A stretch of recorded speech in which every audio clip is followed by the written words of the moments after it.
रामकृष्ण हरी माऊली हा आमचा दुसरा दिवस. कारण आम्ही आदल्या दिवशीच वारजे माळेवाडीला मुक्कामलो होतो माझ्या आजीजवळ आणि कोथरूडला माझी एक्झाम होती. तर तिथून एक 15-20 मिनिटाचंच अंतर होतं आणि खूप छान होतं वातावरण तिथलं. मी वरती बघितलं बिल्डिंगकडे, अक्षरशः माझे डोळे चक्रावले. खूप उंच होती आणि आत गेल्यानंतर मला गणपती बाप्पांचं दर्शन झालं. खूप प्रसन्न वाटलं. आत खूप स्वच्छता, म्हणजे मस्तच टापटीपपणा. पुणे म्हटलं की पुणं तिथं काय उणं म्हणतोच ना आपण. तर आमचे सर चालले आणि आम्हाला पहिली पाटी दिसली गोडसे वाद्यवादन विद्यालय. तर खूप छान होतं आणि मला खरं सांगू का तिथे एका खूप प्रमुख व्यक्तीचा फोटो दिसला. आपले पंडित विष्णू दिगंबर पलुसकर.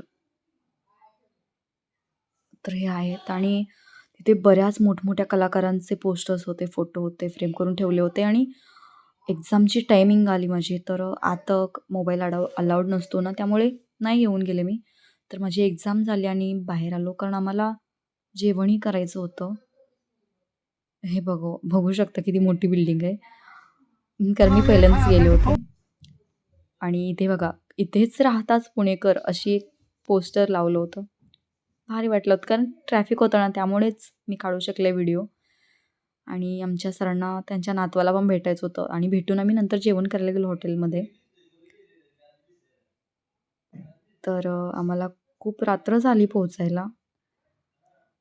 पण खूप छान झाला पुण्याचा प्रवास. एकदम मस्तच. भेटू नंतर.